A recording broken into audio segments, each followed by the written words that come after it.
నిన్నంతా ఆంధ్రప్రదేశ్లో తిరుమలలో ఒక వెడ్డింగ్ షూట్ జరిగింది అన్న వార్త హల్చల్ చేసింది. చాలా వెడ్డింగ్ షూట్స్ జరుగుతూ ఉంటాయి, చాలా విషయాలు జరుగుతూ ఉంటాయి. ఇంకా చెప్పాలంటే సినీ ప్రముఖులు తిరుమలకు వెళ్తూ ఉంటారు. అలాంటి సినీ ప్రముఖులు, రాజకీయ నాయకులు వెళ్ళినప్పుడు ఒకసారిగా దగ్గరికి దేవాలయాలకు వచ్చిన నాయకుల్ని ఆతృతగా అందరూ చూస్తూ ఉంటారు.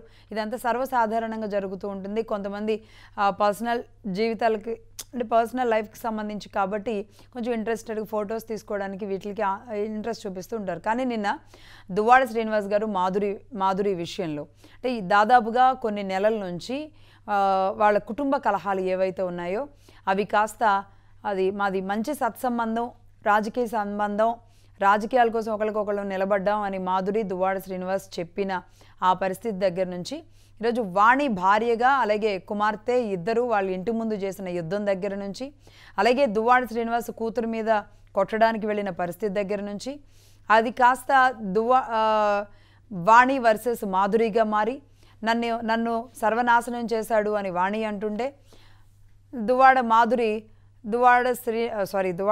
ఇంకా అవ్వలేదు. మాధురి దువ్వాడ ఒక హీరో అంటూ మగాడు అంటూ ఆవిడ చేసిన పరిస్థితులు. ఆ తర్వాత దువ్వాడ శ్రీనివాస్ ఆ ఇంటి కోసం జరిగిన రభసలో ఆ ఇల్లు కాస్త మాధురికి అమ్మేసినట్టుగా మళ్ళీ అదే ఇంట్లో ఇద్దరు ఉంటూ అక్కడ వాణి చేస్తున్న యుద్ధం, వాణి మొన్నటిదాకా అక్కడ ఉండే పోలీసులు ఆమెను అక్కడ తరలించేసిన పరిస్థితి.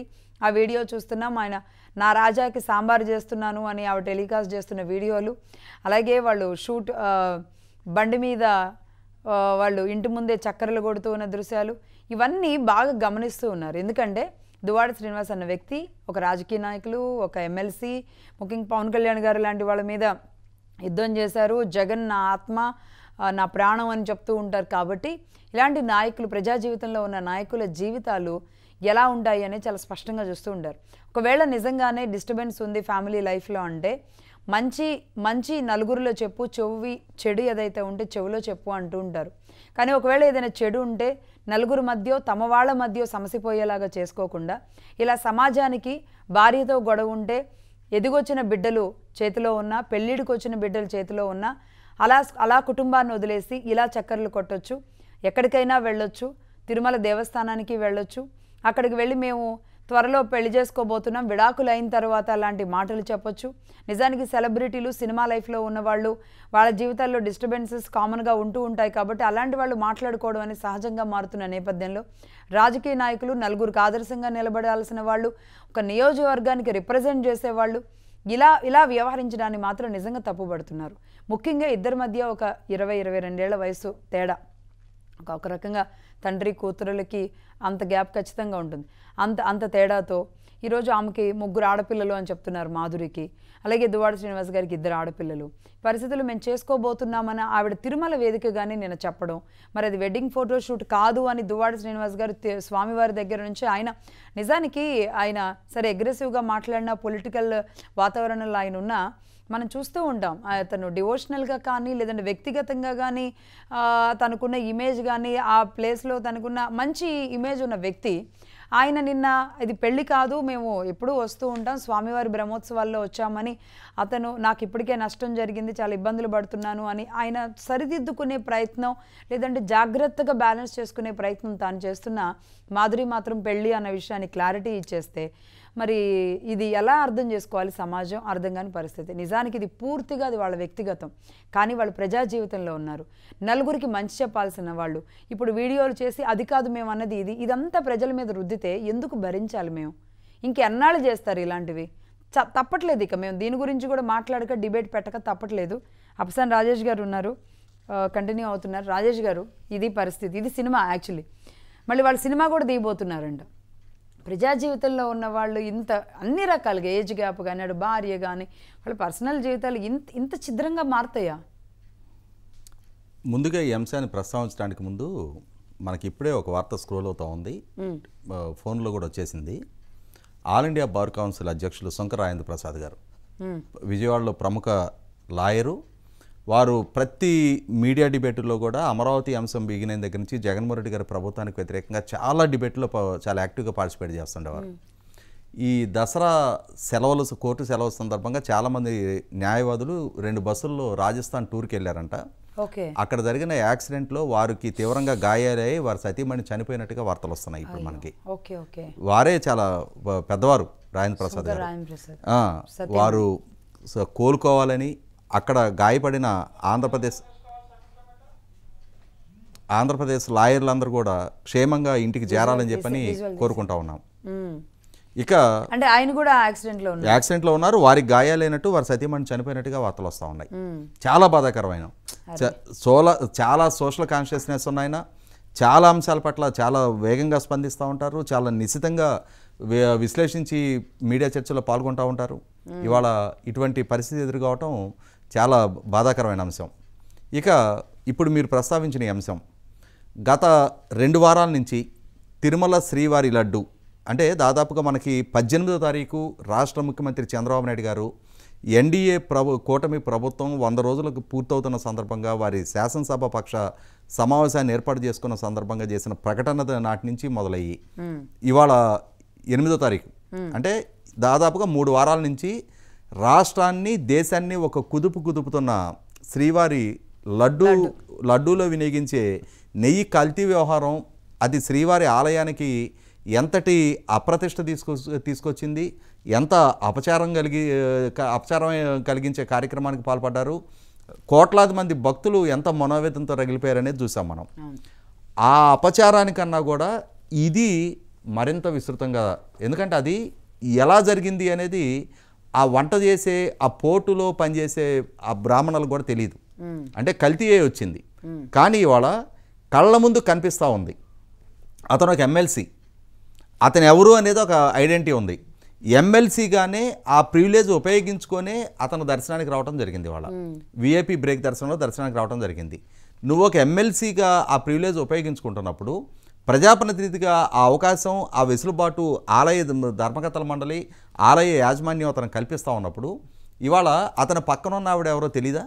గత ఇన్ని రోజులుగా మీడియాలో ఎంతగా సర్క్యులేట్ అవుతూ ఉంది, ఎంతగా విస్తృతంగా చర్చ జరుగుతూ ఉంది. అటువంటి వాళ్ళని ఎలా ఎంటర్టైన్ చేస్తారు? అంటే ఎమ్మెల్సీ అయితే చాలా, ఏ గడ్డి తిన్నా, ఏ బుద్ధి తక్కువ పనిచేసినా వాళ్ళకి ఆ ప్రివిలేజెస్ కల్పియాలా? ఇవాళ నీ భార్య నుంచి నువ్వు ఇంకా విడాకులు తీసుకోవాలా, నువ్వు ఇంకొక మహిళతో వచ్చి ప్రోటోకాల్ దర్శనం ఎలా చేయించుకుంటావు? ప్రోటోకాల్ దర్శనం వ్యక్తిగా నువ్వు చేసుకోవటం వేరు, నీ సతీమణి స్థానంలో ఇంకొక అమ్మాయిని తీసుకొని వచ్చి నువ్వు ఎలా ఆ మర్యాదలు పొందుతావు? సతీమణి అని తీసుకున్నారో లేదో విడివిడిగా అయినా పెట్టుకోవచ్చుగా, 2-3 కలిసి ఫ్రెండ్స్గా వెళ్ళినప్పుడు. ప్రోటోకాల్ దర్శనం అతనికి మాత్రం చెల్లుబాటు అవుద్ది. ఓకే. ఇప్పుడు వాళ్ళు ఆ రంగనాయక మండపంలో కూర్చోబెట్టి వీళ్ళకి ప్రజాప్రతినిధులకి ఆలయ మర్యాదలతోటి వీళ్ళకి ప్రసాదాల వితరణ ఏమైనా జరుగుతుంది, ఆశీర్వచనం ఇచ్చి ప్రసాద వితరణ చేస్తారు కదా. అంటే ఇద్దరికి చేశారో లేదో నా ఉద్దేశం అయితే ఇద్దరికి చేసినట్టుగానే అనిపిస్తుంది. అది జరుగుంటే మాత్రం ఖచ్చితంగా ఆ కన్సర్న్ అధికారులను బ్లేమ్ చేయాలి మొట్టమొదట. ఇటువంటి వాళ్ళని ఎంటర్టైన్ చేసినందుకు. ఇటువంటి ఇల్లీగల్ ప్రాక్టీసెస్ని ఎంటర్టైన్ చేయడానికి ఎట్టి పరిస్థితుల్లో ఆస్కారం కలిగి కూడా, అది కూడా శ్రీవారి ఆలయ ప్రాంగణంలో అతను వ్యక్తిగతంగా వచ్చాడు, అతనితో పాటు రికమెండెడ్ మీద అతని సహచరులు ఒక 5-6 ఎలో చేస్తారు కాబట్టి అలా ఏదైనా ఆ కోటాలో వచ్చుంటే పర్వాలేదు తప్ప కాదు వాళ్ళిద్దరిని కూర్చోబెట్టి కనుక ఆశీర్వచనం ఇచ్చారు అని అంటే మాత్రం 100% ఆక్షేపణీయం. అది మొట్టమొదటిగా మనం క్రాస్ చెక్ చేసుకోవాలి. ఆలయ అధికారులు కూడా ఆ సందర్భంగా దాని క్లారిటీ ఇవ్వాలి, వివరణ ఇచ్చి తీరాలి. వివరణ వీలైతే ఆ ఫోటోను కంపల్సరీ అక్కడ ఫోటోస్ ఉండే, అవును, ఆ వివరణ ఇచ్చి తీరాలి. ఇక రెండోది, ఇప్పుడు మాడవీధుల్లో ఆమె 2 అసిస్టెంట్లు పెట్టుకొని ఫోటోషూట్ చేసినట్టుగా వార్తలు వచ్చినాయి. దీనికన్నా మరింత ఆక్షేపణీయమైన అంశం ఏంటి అంటే పుష్కరిణి హారతి ప్లేస్లో ఆలయ అధికారులు అర్చకులకు మాత్రమే ఎలో చేస్తారు. అక్కడికి వెళ్ళి ఏమో నిలబడి ఫోటోషూట్ చేయించుకుంది అని చెప్పని ఏ విధంగా ఎలో చేశారు? ఎందుకు ఎలో చేశారు? ఎవరి అలసత్వంతో ఈ విధంగా ఆ ఎలో చేయడం జరిగింది? అసలు అక్కడికి వెళ్ళి ఫోటోషూట్ చేయించుకోవాలన్న కోరిక రావటం ఏంటి? అంటే తిరుమల ఆలయ ప్రాంగణం అనేది ఇన్స్టాగ్రామ్ రీల్స్కి లేకపోతే వీళ్ళ ఫోటోషూట్లకి వీళ్ళ సోషల్ మీడియాలో ప్రచారానికి వాడుకునే వేదిక. మా ఆవిడ ఒక వీడియో రిలీజ్ చేసినట్టు మేమిద్దరం కలిసి ఫోటోషూట్ చేసుకున్నాము అని నిరూపిస్తే గనక మీరు ఏ రీల్లో అయినా మేము ఉన్నామా మీరే చూడండి, ఏ వీడియోలో అన్నా. ఇద్దరు కలిసే అవసరంలా, ఆమె వ్యక్తిగతంగా అయినా సరే ఆలయ అధికారులు అర్చకులకు మాత్రమే ప్రవేశం ఉండాల్సిన ప్రాంతంలో ఆమె ఎలా ఎంటర్ అయ్యి అక్కడ ఫోటోషూట్ చేయించుకుంది? ఇవాళ మనకి పేపర్లో రావడం జరిగింది. పుష్కరిణి హారతి ప్రదేశం అని చెప్పని స్పెసిఫిక్గా చెప్తున్నారు. అక్కడ రెస్ట్రిక్టెడ్ ఏరియా, అంటే సామాన్యులకి అడుగు పెట్టడానికి ఆస్కారం లేని ప్రాంతంలోకి, ఆలయ అధికారులకి అర్చకులకు మాత్రమే ఎలో ఉండే ప్రాంతంలోకి ఏమని ఎలా ఎలో చేశారు, ఎలా ఫోటోషూట్ తీసుకుంది ఆమె ఒకటే, నేను ఇద్దరు తీసుకున్నారని కూడా చెప్పట్లా, ఆమెని ఎలా ఎలో చేశారు. ఇది ఖచ్చితంగా అక్కడ ఆలయ అధికారులు మండపం దగ్గర నుంచి ఆవిడ అక్కడ వరకు లోపలికి ఆ పుష్కరిణి వరకు వెళ్ళారు. అదిగో స్లోగా పక్క నుంచి ఎవరు వీడియో తీసినట్టున్నారు, వాళ్ళని షూట్ తీస్తున్నారు అనేసి. అదిగో తీస్తున్నారు ఒక 2-3 కెమెరామెన్లు పెట్టుకుని ఆవిడ కాస్త హడావుడి చేస్తున్నారు. అందరూ అట్టే చూస్తున్నారు. పోలీసులు అక్కడ ఉన్నారు, ఎవరు ఆపలేదండి కనీసం. పుష్కరిణి దగ్గర అవును, రైట్. కృష్ణకుమారి గారు జాయిన్ అయ్యారు ఇప్పుడే. కృష్ణకుమారి గారు నమస్తే అండి. నమస్తే అండి. సరే, మనం మహిళా సాధికారత కోసం అనేక డిబేట్లు, అనేక విషయాలు చేసాం. కానీ ఈ ఎపిసోడ్ని మీరు ఎలా చూస్తారు? పెళ్ళి కాకుండా వెళ్ళడం తప్పుబట్టాలా, లేదంటే వెళ్ళిన తర్వాత అక్కడ తీసుకుంటున్న షూట్ని తప్పుబట్టాలా, విడాకులు ఇచ్చిన తర్వాత పెళ్లి చేసుకుంటామని చెప్పడానికి తప్పుబట్టాలా?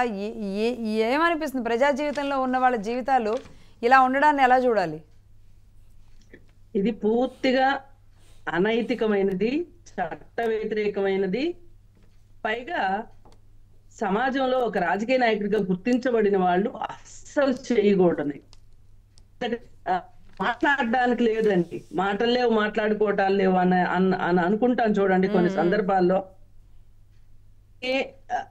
ఎంత బాధాకరమైన విషయం అంటే, అసలు ఆమె ఏ ధైర్యంతో ఎంత నిర్లజ్జగా మాట్లాడుతుంది అంటే, నేను నా సీను రాజా.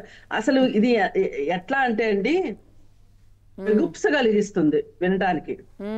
వీళ్ళేమో ఒక పక్క రాజకీయ నాయకులు అయిపోయారు, నాయకుల మీద ఫోకస్ ఎక్కువ ఉంటది. తప్ప ఒప్ప అనేది పక్కన పెట్టండి, ఎందుకంటే వాళ్ళు రాజకీయ నాయకులుగా ప్రజల మధ్యలో ఉంటున్నారు కాబట్టి, ప్రజలు కట్టే ట్యాక్సులతోటి వాళ్ళ జీతాలు ఇస్తున్నారు కాబట్టి, ఇప్పుడు ఏం జరిగినా ప్రజాధనంతోనే కదా జరిగేది. ఎవరన్నా సొంత డబ్బులతో రాజకీయాలు నడుపుతున్నారా? అవును. మరి అలాంటప్పుడు వాళ్ళు ఎంత బాధ్యతగా ఉండాలండి. అసలు ఏ సాంప్రదాయానికి నెలకొల్పుదాం అనుకుంటున్నారు? ఇవన్నీ ఒక రకంగా సినిమా వాళ్ళకు ఉంటాయి ఇట్లాంటి సాంప్రదాయాలు. ఆ సినిమా వాళ్ళని ఏమన్నా అంటే వాళ్ళకి చాలా కోపం వచ్చేస్తుంది. కానీ సినిమా ఇప్పుడు నరేష్, పవిత్ర లోకేష్ చేసిందే వీళ్ళిద్దరూ చేస్తున్నారు. మరి ఒక రకంగా అంటే పబ్లిక్ అంతా చాలా మంచోళ్ళు, సినిమా వాళ్ళే చెడ్డోళ్ళు అనేది కాదు నా ఉద్దేశం.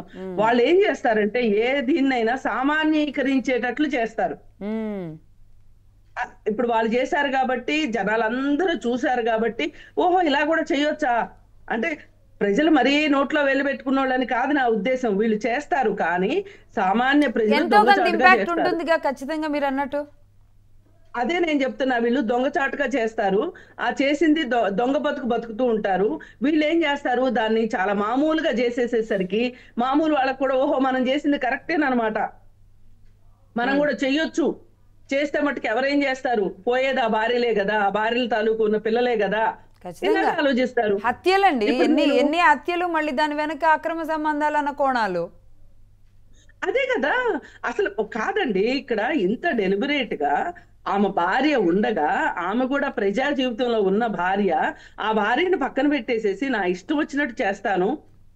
నేను మొదటి నుంచి ఒకటే అనుకుంటున్నానండి, వీళ్ళ సంబంధ బాంధవ్యాల్లో మాధురిని ఒకప్పుడు దువ్వాడ శ్రీను అవకాశవాదంతో ఆమెను పెళ్లి చేసుకొని, ఆమె దగ్గర నుంచి ధనము అలాగే రాజకీయ వారసత్వం అన్ని తీసుకుని ఈ రోజు ఒక ఎమ్మెల్సీ స్థాయికి వచ్చాడు అంటే వాణి భర్తగానే వచ్చాడు తప్పితే అతనుగా రాలేదు.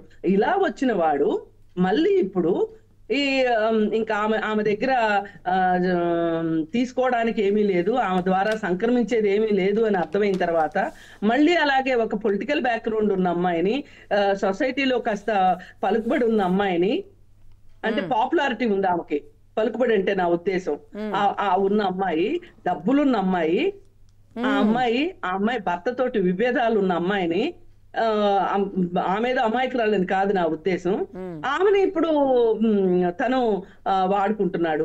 అంటే ఇలా ఎంతమంది మీద మెట్లు మెట్లు ఎక్కి నువ్వు ఏం సాధిద్దాం అనుకుంటున్నాడో ఈ దువ్వాడ శ్రీను అర్థం కావట్లేదు. అయితే ఇక్కడ ఇక్కడ ఇక్కడ ఇక్కడ మీరు అన్నట్టు నిజంగా ఈ పాయింట్, ఈ కోణం చాలా ఖచ్చితంగా కనబడుతుంది.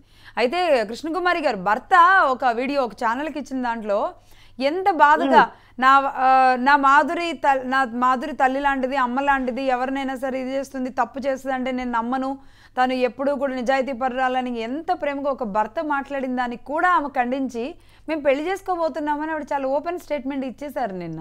లేదండి, ఆమె ఈ మాట అనటం అనేది చాలా చట్ట విరుద్ధమైందండి. ఎందుకంటే నేను కొంచెం చట్టం తెలిసిన దానిగా మాట్లాడుతున్నా. ఇప్పుడు చట్టము అంటే నథింగ్ బట్ కామన్ సెన్స్ అండి. ఒక కామన్ సెన్స్ తోటి మనుషులు ప్రవర్తించాలి అసలు. ఎందుకంటే మనము మనుషులు నాగరికులు, చదువుకున్నాము, ఓ పెద్ద సొసైటీలో తిరుగుతున్నాము, టెక్నాలజీని అందిపుచ్చుకున్నాము, ఇవన్నీ ఉన్న మనము ఒక చట్టాన్ని గౌరవించినప్పుడు ఇంకా మనకు అసలు మనకి జంతువులకి తేడా ఏముందండి? ఒకప్పుడు బహుభార్యాతత్వం మన దేశంలో ఉన్న మాట వాస్తవం, కానీ అది కరెక్ట్ కాదని ఇప్పుడు హిందువులు ఎవరైనా సరే హిందూ మతాచారం ప్రకారం, హిందూ వివాహ చట్టం ప్రకారం గుర్తించబడిన ఏ భార్యాభర్త అయినా సరే, హిందూ వివాహ పద్ధతి ప్రకారం వివాహం జరిగిన భార్యాభర్త ఎవరైనా సరే వాళ్ళు పాటించవలసింది ఏకపత్ని వ్రతం. అలాంటప్పుడు అసలు బహుభార్యాతత్వం అనే మాట ఇప్పుడు ఇతను చేస్తుంది బహుభార్యాతత్వమే. ఎట్లా చేస్తాడు అసలు? ఒక రాజకీయాల్లో ఉన్న వ్యక్తి, నలుగురు ముందు నిలబడాల్సిన వ్యక్తి. ఇప్పుడు రాజకీయ నాయకులు ఎప్పుడైనా సరే ప్రజలకి అందుబాటులో ఉండాలి, ఆదర్శంగా ఉండాలి, అలాగే వీళ్ళొక ఎగ్జాంపుల్ గా ఉండాలి. అలాంటిది వీళ్ళొక ట్రెండ్, సినిమాలో చెప్తారు చూడండి, ట్రెండ్ సెట్టర్స్ గా తయారయ్యారు. ఆ ట్రెండ్ సెట్టర్ ఏంటి అంటే ఇవాళ ట్రెండ్ ఏంటి అంటే భార్య ఉండగా ఇంకొక ఆమెతో స్నేహం చేసి, ఆమెతో సహజీవనం చేసి, మొదటి భార్య విసిగిపోయి విడాకులు ఇచ్చేస్తే ఈమెను పెళ్లి చేసుకోవాలని. ఏ దౌర్భాగ్యం అండి అసలు. మనం మనుషులు అంటే మనుషులుగా గుర్తించబడిన మనుషుల మధ్యలోనే మనం బతుకుతున్నామా లేదా, నాగరికుల మధ్యలో ఉంటున్నామా లేదా? ఇదేదో కొండల్లోనో కోనల్లోనో జరిగింది అంటే అది వేరే విషయం. ఇక్కడ అసలు నువ్వు సభ్య సమాజంలో, ఈ నాగరిక సమాజంలో నువ్వు ఎలా చేస్తావు ఇట్లాగా?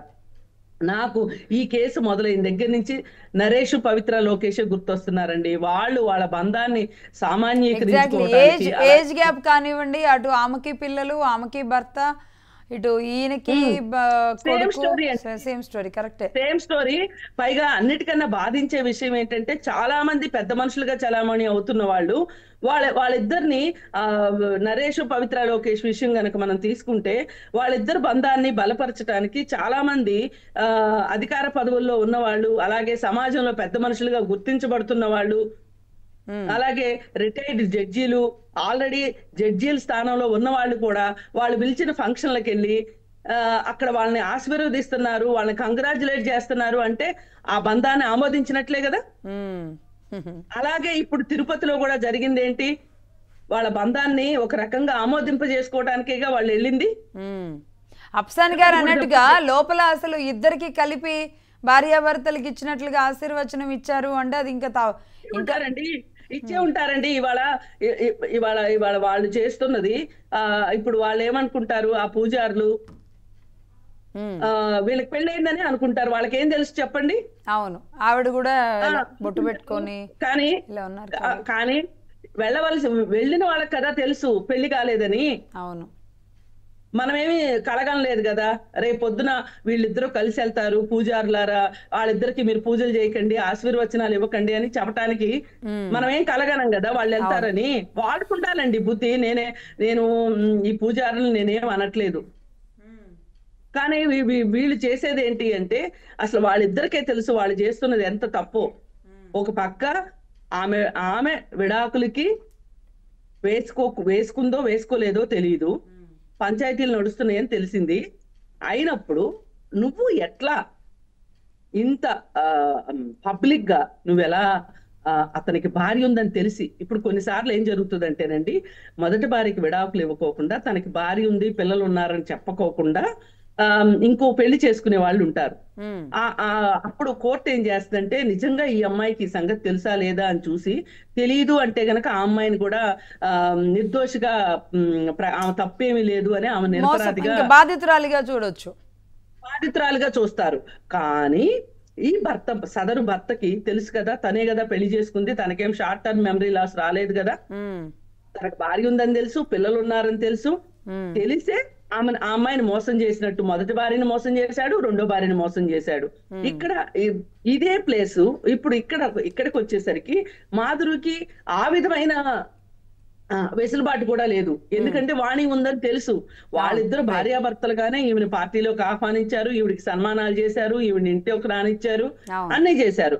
అలాంటప్పుడు నువ్వెలా వాళ్ళ బంధంలోకి నువ్వెలా వెళ్తావు? అవును. ఇకపోతే దువ్వాడ శ్రీని విషయం, అసలు నీకు భార్య ఉంది, పిల్లలు ఉన్నారు, నీ వయసు ఇంత, నువ్వు నలుగురు ముందు ఒక సామాన్య ప్రజలు ఎవరన్నా ఇలా చేస్తే నాకు మేఘ సందేశం సినిమా గుర్తొస్తుందండి. ఎగ్జాక్ట్లీ, నేను కూడా ఇది అందాం అనుకున్నా. అంటే దాంట్లో నాగేశ్వరరావు గారు ఒక మాట అంటారు, ఎవరికో బుద్ధి చెప్పడానికని ఆయన వెళ్ళి ఆయన కూడా అక్కడ ఆకర్షితుడే అక్కడికి వెళ్ళిపోయిన తర్వాత ఇంకెవరి గురించి మాట్లాడే హక్కు లేదంటాడు ఆయన. నాకు అది నాకు చాలా చాలా చాలా నచ్చింది. మొదటి భార్యతోటి మొదటి భార్య కుటుంబంతో ఆయన తెగదెంపులు చేసుకుని మాత్రం వచ్చేసారు. వచ్చి ఆయన అన్నది ఆయన చూసి చాలా మంది వెళ్ళిపోయారు, కానీ ఆయన అక్కడ ఉండిపోయాడు. ఉండిపోయి నాకు ఈ బంధమే నాకు కావాలి అన్నారు. ఆ బంధాన్ని వదులుకున్నారు. కూడా అలాగే చెప్పొచ్చు, కానీ అది సినిమా, ఇది వాస్తవం. ఏంటంటే ఈ వాస్తవంలో నీకు విడాకుల పత్రం మంజూరు అయ్యే వరకు విడాకులు 30 రోజుల్లో లేదంటే 90 రోజుల్లో ఆమె ఈ విడాకుల్ని రద్దు చేయండి అని వాణి కోరుకునే హక్కు మళ్ళీ ఆవిడకి కూడా ఉంది. ఆవిడ కోరుకోకపోతే అప్పుడు నీకు విడాకులు మంజూరు అయినట్లు లెక్క. అప్పుడు మాత్రమే నువ్వు దువ్వాడ దువ్వాడ మాధురిని చేసుకుంటావో ఇంకో మంజులను చేసుకుంటావో అది నీ ఇష్టం, అది వేరే విషయం. ఏది ఏమైనానండి దీన్ని మట్టుకు నేను పూర్తిగా ఖండిస్తున్నాను. పైగా దురదృష్టం ఏంటంటే అంటే మీలాంటి వాళ్ళు కృష్ణకుమారి గారు మహిళలకి కన్నీరు వస్తే మహిళల పక్షాన ఒకవేళ వీళ్ళ తప్పున్నా సరే మహిళ కాబట్టి కొంచెం ఆదుకోవాలి, సపోర్ట్ ఇవ్వాలని నిలబడే మీలాంటి వాళ్ళకి కూడా కోపం వచ్చేలాగా ఉందండి ఇన్సిడెంట్. లేదండి, మేము ఎట్టి పరిస్థితుల్లోనూ మహిళ అయినంత మాత్రాన కొన్ని సందర్భాల్లో మహిళలది కూడా తప్పు ఉంటుందండి. నేను అప్పుడు మహిళలు నిష్కర్షగా మాట్లాడతాను. ఎవరికైనా కోపం వచ్చినా బాధ కలిగినా నాకు సంబంధం లేదు. నేను మహిళా పక్షపాతిగా ఎంతవరకు ఉంటాను, ఆ మహిళ బాధితురాలైనప్పుడే నేను మహిళా పక్షపాతిగా ఉంటాను. కొన్ని సందర్భాల్లో పురుషులు కూడా బాధింపబడుతున్నారు, నేను వాళ్ళ పక్షాన ఉంటాను. నేను ఎప్పుడు బాధితుల పక్షానే ఉంటానండి. ఏది ఏమైనప్పటికీ దువ్వాడ వాణికి ఆమె జీవితాన్ని అర్పించింది అతనికి. ఒక రకంగా అతనికి డబ్బులు ఇచ్చింది, రాజకీయ వారసత్వాన్ని ఇచ్చింది. ఇంత చేసిన తర్వాత ఆవిడకి ఈయన ఇచ్చిన గిఫ్ట్ ఏంటండి? ఏం బహుమతి ఇచ్చాడు? ఇంకొక మాధురిని తీసుకొచ్చి పెడతావా నువ్వు? మాధురితో ఊరంతా తిరుగుతావా?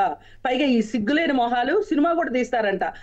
సేమ్ నరేష్ పవిత్ర లోకేష్ విషయంలో ఏం జరుగుతుందో. కానీ సరే అండి, ఇప్పుడు సినీ పరిశ్రమలో వాళ్ళనేమి బయటికి పంపించడానికి ఉండదు, కానీ రాజకీయ జీవితంలో ఉన్నారుగా అఫ్సాన్ గారు. వీళ్ళు ఇప్పుడు జగన్మోహన్ రెడ్డి గారికి తెలియదా ఇవన్నీ? ఎమ్మెల్సీగా ఉన్నారు, గౌరవ సభలో, అందులో మన పెద్దల సభ అంటాం. అలా కాదు లక్ష్మి గారు, మీరు ఎవరి దగ్గర నుంచి ఏం ఆశిస్తున్నారు? ఆ పార్టీలో ఎన్ని స్కామ్లు వచ్చినాయి, ఎంతమంది ఇలా చూసారు? శాంతి దగ్గర నుంచి ఎన్ని చూసాం మనం. అలాంటప్పుడు మీరు వాళ్ళ దగ్గర నుంచి ఏం ఎక్స్పెక్ట్ చేస్తారు మీరు? అఫ్సాన్ గారు, ఇక్కడ సోమనాథ్ చటర్జీ గారు లోక్సభ స్పీకర్గా ఉండగా ఆ రోజు కొంతమంది లోక్సభ సభ్యులు ప్రశ్నలు అడగడానికి డబ్బులు తీసుకున్నారు అని చెప్పిన ఆరోపణలతోటి చాలామంది సభ్యుల్ని డిస్క్వాలిఫై చేశారు సభ్యత్వం నుంచి.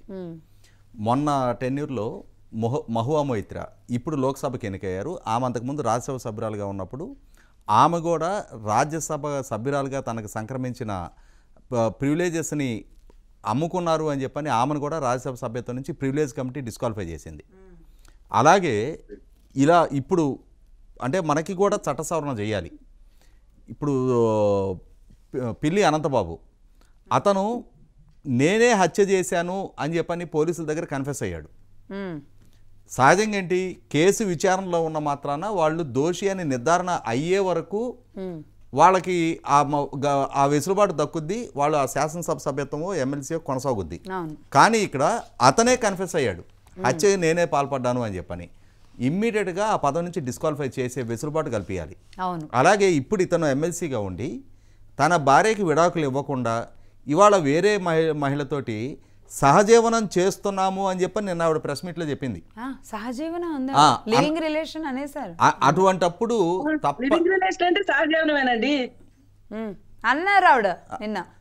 అటువంటప్పుడు తప్పనిసరిగా ఇటువంటి వాడు కూడా వ్యక్తిగా దువ్వాడ శ్రీనివాసు తను నైతిక వర్తన ఉంచుకుంటాడా ఉంచుకోడా అది అతని కుటుంబ సమస్య, లేదు అతని బంధువర్గం మిత్రుల వరకు సమస్య. కానీ వాళ్ళ ఒక ప్రజాప్రతినిధిగా కొనసాగుతున్నప్పుడు ఈ విధమైన ఉల్లంఘన పాల్పడుతున్నప్పుడు ఇమ్మీడియట్గా ఇటువంటి వాళ్ళని కూడా డిస్క్వాలిఫై చేసే వెసులుబాటు. ఇక్కడ మళ్ళీ కృష్ణకుమారి గారు చెప్పినట్లుగా ఎవరి నుంచి ఏం ఆశిస్తున్నారో నువ్వు మాట అన్నారు. లేదు, ఆ పార్టీ నుంచి నేను ఆ పార్టీ నుంచి ఆశించట్లా.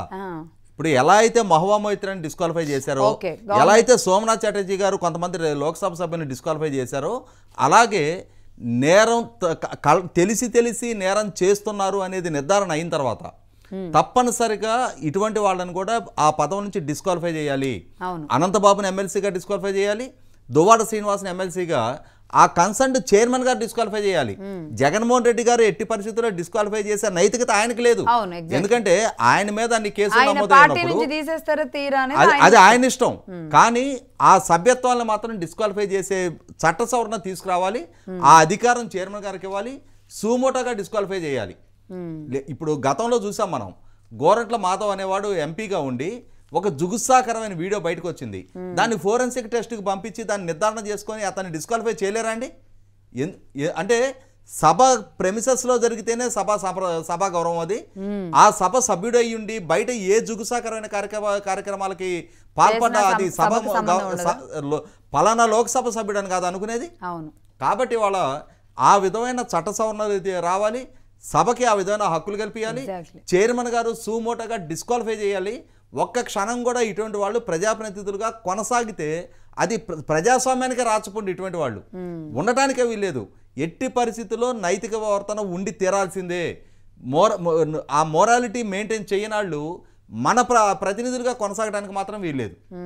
ఖచ్చితంగా అండి, మంచి పాయింట్ చెప్పారు. కానీ మొన్న సత్యవేడి విషయం ఒకటి వచ్చింది, దానికి ముందు అనంతబాబుది ఒకటి వచ్చింది. సుబ్రహ్మణ్యంని ఓపెన్గా నేనే చంపేశానని చెప్పిన తర్వాత కూడా అతనే పోలీసులు కన్ఫెస్ అయిన తర్వాత అతని కన్ఫెషన్ స్టేట్మెంట్ తోటి ఛార్జ్ షీట్ ఫైల్ అయిన తర్వాత ఇమ్మీడియట్ గా అతన్ని డిస్క్వాలిఫై చేసేయాల్సిందే. నిజంగా అండి, ఇలాంటి పరిస్థితులు అంటే దువ్వాడే జయంగా లేనిది ఏదైనా అతను అడ్మిట్ కాకుండా విచారణ సంస్థ ఆరోపణ అయితే వేరు, అతనే అడ్మిట్ అయ్యాడు నేనే చంపాను అని చెప్పని. కానీ ఇప్పుడు కృష్ణకుమారి గారు ఒక రకంగా అప్పసాని గారు చెప్పేదాన్ని బట్టి ఇప్పుడున్న గవర్నమెంట్ ఆ ఇనిషియేషన్ తీసుకోవచ్చు అంటారు. తీసుకుంటే మళ్ళీ ఇది రాజకీయంగా ఇబ్బందికరమైన పరిస్థితి అవుతుందా? అట్లా కాదు. ఇప్పుడు ఈ నిర్ణయం తీసుకున్న తర్వాత రేపు తెలుగుదేశం వాళ్ళు ఎవరన్నా ఇలా చేసినప్పుడు తీసుకోకపోతే రాజకీయం అవుతుంది, కానీ ఇప్పుడు రాజకీయం అవుతండి. ఇప్పుడు రాజకీయాల్లో ఒక మంచి వరవడిని స్థాపించిన వాళ్ళుగా వీళ్ళు చరిత్రలో నిలిచిపోతారు. ఇప్పుడు ఈ రోజు ఎందుకండి ఇన్ని సంవత్సరాల తర్వాత సోమనాథ్ చటర్జీ గారి గురించి ఇప్పుడు అప్సాన్ రాజేష్ గారు మాట్లాడాల్సిన అవసరం ఎందుకు వచ్చిందండి? ఆయన కూడా అందరు స్పీకర్ల లాగానే ఉన్నారనుకోండి, అందరినీ ఒక గాట కట్టినట్టే స్పీకర్లు అందరూ ఆయన గురించి వాళ్ళు మనం స్పెషల్ గా ప్రస్తావించాల్సిన అవసరం ఉండేది కాదుగా ప్రత్యేకంగా. మరి అలాంటప్పుడు ఇక్కడ కూడా అలా చెయ్యాలి కూడా. ఎందుకంటే మన శాసన మండలి అధ్యక్షుడు పోయినసారి ఒక 3 సంవత్సరాల క్రితం అనుకుంటానండి, 4 సంవత్సరాల క్రితం అమరావతి విషయంలో ఎమ్మెల్సీలో ఈ 3 రాజధానులు అనే విషయాన్ని ఆయన ఆ విషయంలో ఆయన నిర్ణయం తీసుకున్న దానికి నాకు ఆయన పేరు ఇప్పుడు గుర్తు రావట్లేదండి. ఆయనకి ఎంత షరీఫ్ గారికి ఎంత నీరాజనాలు పలికామండి. అంటే ప్రజాస్వామ్యం అనేది అలాగే చట్టం అనేది కొన ఊపిరితో ఉన్న బతికించే మహానుభావులు ఉంటారు. అలా ఉండాలని నేను కోరుకుంటున్నా. ఎందుకంటే ఇలా వరదలాగా కొట్టుకుపోతూ ఉంటేనండి ఇంకొన్నాళ్ళు పోయాక సంప్రదాయాలు అనేవి లేకపోతే అంటే సభా సాంప్రదాయాలు రాజకీయ సాంప్రదాయాలు అనేవి కనిపించకుండా పోతాయి. ఈ కనిపించకుండా పోయిన తర్వాత ఇంక మనం ఏం మాట్లాడతామండి? మనలాంటి వాళ్ళకి, మాలాంటి ఇండిపెండెంట్ పీపుల్‌కి ఇంక వాయిస్ ఏముంటదండి? ఇప్పుడు ఆ రోజు ఆయన సోమనాథ్ చటర్జీ గారు మాట్లాడబట్టి గదా! అప్సాన్ రాజేష్ గారు కోట్ చేయగలిగారు. అందుకే షరీఫ్ గారిని ఎందుకండి గుర్తుపెట్టుకున్నాం? ఆ రోజు ఆయనకి పాలాభిషేకాలు ఎందుకు జరిగినాయండి? నేను ఆ రోజు అదే సందర్భంలో అనుకోకుండా నేను అమరావతి ఎంతవరకు డెవలప్ అయింది చూద్దాము. మరి జగన్మోహన్ రెడ్డి వాళ్ళు అవాకులు చవాకులు పేలుతున్నారు. నా కంటితో నేను చూసి మాట్లాడాలి అని జెప్పి నేనొచ్చి కరెక్ట్‌గా ఆ ఘటన జరిగిన మూడో రోజు నేను అమరావతికెళ్ళి చూసానండి. రైట్. చూసి అమరావతి ఇంత డెవలప్ అయింది కాబట్టే, ఈ పరిస్థితిలో ఉంది కాబట్టే ఆయన షరీఫ్ గారు ఈ నిర్ణయం తీసుకున్నారు. ఖచ్చితంగా. శభాష్ అని నిజంగా పిలిచి ఆ రోజు ఆ రోజు నుంచండి ఆయన నేను కొట్టడానికి కూడా అంతకుముందు వెళ్ళిన ఆయన కొట్టడానికి వెళ్ళిన ఆ రోజు అందరూ ఈ రోజు అవును, కూడా ఆయన కొట్టడానికి దేవుడు ఆ కూడా ప్రాంతాల వెళ్ళారు. ప్రజలకి. అయితే అవును. ఆయన ఆ రైట్. రోజు ఎంత నీరాజనాలు అందుకున్నారో తెలుసా అండి? నేను అది చూసి నేను ఆ రోజు నుంచి అనుకున్నాను, ఇది నేను పుట్టిన ప్రాంతం. ఈ ప్రాంతంలో ప్రజల్ని ఈ విధంగా మోసం చేస్తున్నారు, అన్యాయం చేస్తున్నారు. ఇప్పుడు మేము ఎక్కడో హైదరాబాద్ లో ఉంటామండి. ఇక్కడ ఏం జరుగుతుందో మాకు వార్తల్లో చూడటం తెలియదు. నేను అందుకే పని కట్టుకుని వచ్చి చూశాను. చూసిన తర్వాత నేను ఆ క్షణం డిసైడ్ అయ్యాను, నేను రాజకీయాల కోసం కాదు, అమరావతి కోసమే పనిచేయాలి అని. అందు గురించి నేను అమరావతి విషయంలో మనం సబ్జెక్ట్ డీవియేట్ అయినా పర్లేదండి, కూకట్పల్లి ఆంటీలు అన్న అతన్ని చెప్పు తీసుకుని కొడతానని చెప్పాను. అవును అవును అవును. ఎందుకంటే అసలు పెయిడ్ ఆర్టిస్టులని ఇలా రకరకాల మాటలు మాట్లాడితే నేను ప్రతిదీ ఖండించుకుంటూ వచ్చాను. అలాగే న్యాయస్థానం నుంచి దేవస్థానం అన్న దగ్గర 12 కిలోమీటర్లు నడిచి వాళ్ళకి సంఘీభావం తెలిపాను. ఆ మహిళలు అంత పోరాటం చేశారు.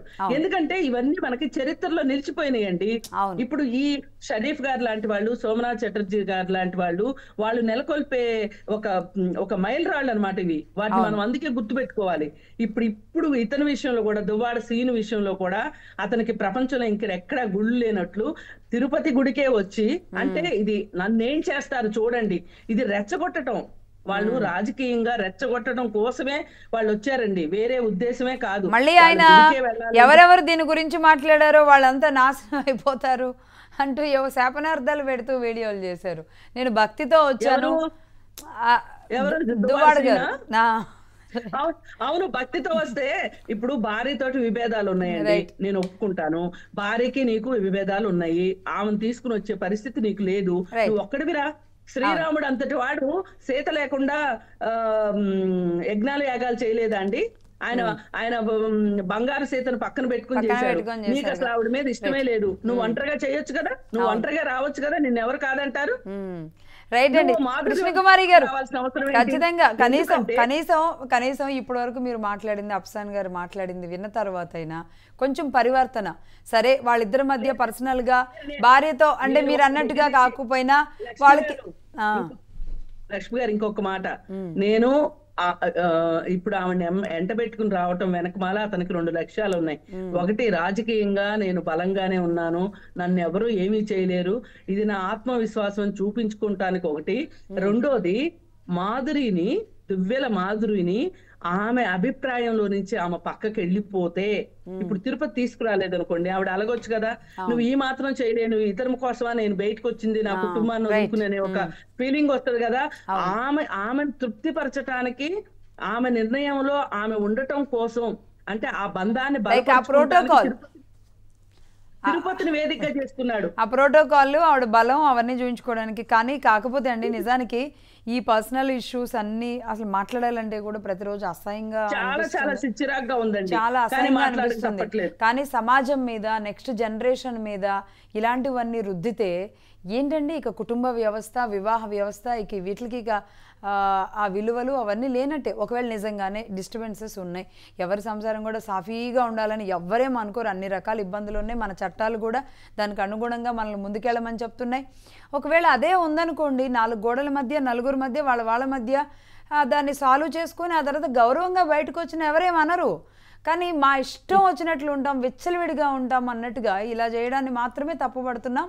పర్సనల్గా వాళ్ళు ఎలా ఉన్నా ఎవరికీ అభ్యంతరం లేదు. ఇక్కడ కృష్ణకుమారి గారికి కానీ, అప్సాన్ రాజేష్ గారికి కానీ, చూస్తున్న సమాజానికి కానీ. ఎనీవే అండి, కృష్ణకుమారి గారు కంటిన్యూ అవుదాం, దీన్ని ఇక్కడ క్లోజ్ చేద్దాం.